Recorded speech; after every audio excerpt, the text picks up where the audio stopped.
Sustainable development is what the world is yearning for, and the Gambia is no exception. Protecting the environment is one of the fundamental principles of sustainable development. The National Environment Agency, NEA, in collaboration with the Gambia government, has over the years been very instrumental in implementing strategies aimed at achieving a clean and healthy environment. Waste management is top on NEA's agenda.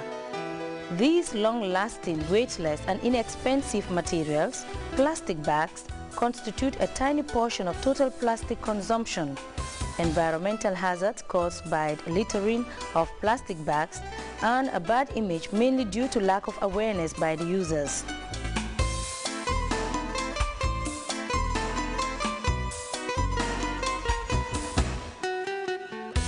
We are having a lot of problems with plastic bags in the country, as you know.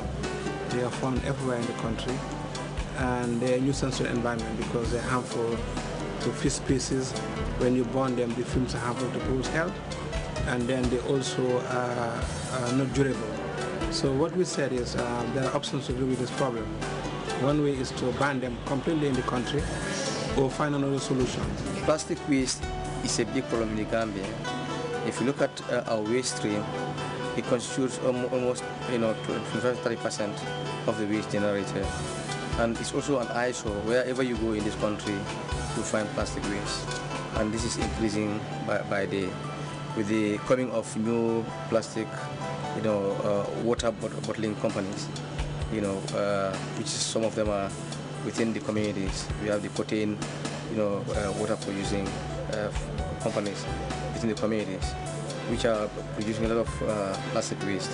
And there's also an increase in the importation of plastic material, packaging materials into the country. And this has increased the amount of plastic waste that we generate per annum. And this has an accumulative effect. Why? Because the amount that is produced is not collected. It's not, it's far less than, far more than the amount that is disposed of. So with transience of time, we'll find it difficult to actually correct the situation. The chemical building blocks that made plastic versatile are the same components that might harm people and the environment.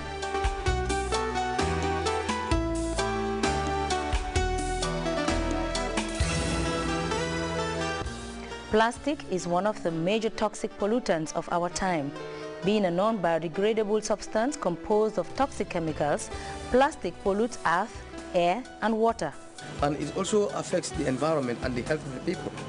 Why? Because the environment, is highly polluted, and this could have, effects on, marine life, because all the water water run off from the highlands, goes into the water bodies, and during the process, it carries along some of these plastic bags, which can be, have serious impacts on marine life. And marine ecosystem. And when you look at the environment too, some of these plastics are not biodegradable. They can stay, in the environment for several years, and that could, affect the ecosystem of the environment. It can, make the soil become, less productive. And if you look at, animals too, they also are affected because, many livestock and smaller ruminants are dying of plastic ingestion of plastic. Because some of these things are swallowed by or eaten by our livestock, and they eventually die of them. So we don't have to allow some of these things to happen.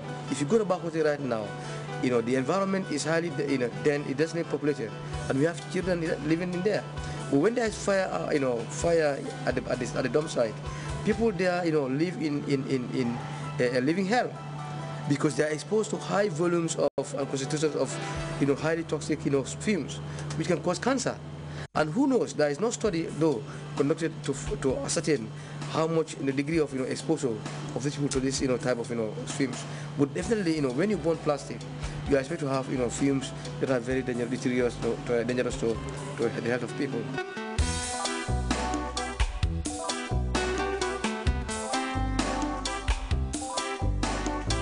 Along with the many benefits that modern society has obtained from plastic production and consumption, the high degree of household refuse and industrial disposal of plastic materials poses a great threat to human health.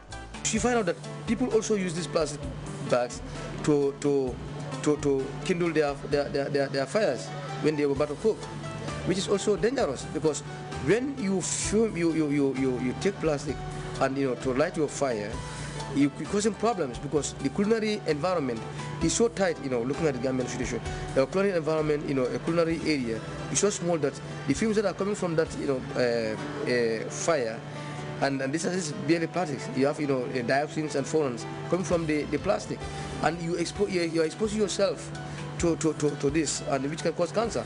And sometimes you find some of the women carrying their babies on their back, and the babies are also exposed to that. So that by the time they reach a certain level, they start getting sick, of sickness of which the cause might not be easily detected.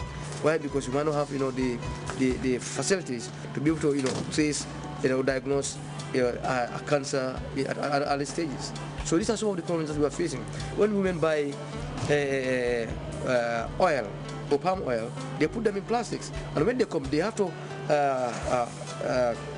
heat. They have to heat the pot, the cooking pot. They have to heat the cooking pot, and then put the plastic inside, so that the content is emptied into the pot, and that leaves some of the plastic is in the pot. And this could also be dangerous. That's why we're having a lot of stomach problems. People are complaining of stomach problems. Why? Because those are serious, they're very dangerous health practices.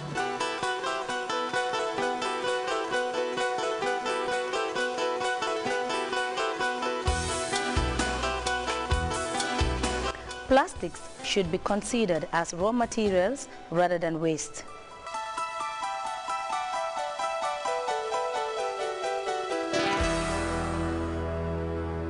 The best way to solve this problem is at the source. Can you imagine how many enforcement personnel you would need to go around just in Banjul, in Serekunda, in Basse, in Farafenya to enforce this kind of law? You would need thousands of people. So the easiest way to deal with it is at the source itself, the factories where they manufacture. Reduce it there, and the demand would be less in the other areas of the country. And that's the best way forward, because you cannot enforce it by having personnel everywhere. It's not possible. We have so many thousands of people doing this selling of plastic material, and to go around every one of them to enforce, you need to employ 20 times more than the personnel we have at the moment right now. The recycling is one of the most effective strategies to deal with it. Let people be paid a good price when they bring the material, and they would just go and recycle it. And then reduce at the source. Let the factories reduce it as well, or make ones which are durable so you can use them overlay. If I had a plastic bag that I can use 3-4 times, why should I buy a new one? I would just fold it and take it to the supermarket and put my goods there. I remember we used to have a bottle for palm oil that we buy every day. Yeah, but now that these plastics are available, nobody bothers to... Yeah, my mother had a special bottle for palm oil, a special one for granule oil, and even for, what's it called, tomato paste. So each one had a container, and they were just washing it and using it all over again. But now, because prices were cheap, that's why it's affordable, and anybody can just put anything in plastic. I even bought a pen, writing pen in a shop, local shop, and they gave me a plastic bag to put a pen inside, which I could put in my pocket, because it's so cheap. So make it expensive, reduce it at the factory's level, and you will see an impact. Plastic bags are the fastest growing component of the waste stream, and plastic pollution like single-use bags are among the most commonly found items during national cleaning exercise. The Gambia has strict anti-littering bills. We are enforcing vigorously. As you know, the littering is not just plastic bag, but even wastewater from compounds. It's not allowed now to discharge wastewater from your toilets and from your showers into the street. You have to be a sockaway in the system. And we have a court now in Kanifing with a magistrate, and we find people who are apprehended committing this crime. But to apprehend somebody throwing a plastic bag, can you imagine what kind of enforcement that would be? Are you going to have a policeman in every corner of the country to watch over that? Because somebody can be just walking and throwing it. Somebody can be driving a car and throwing it. So the best way to sensitize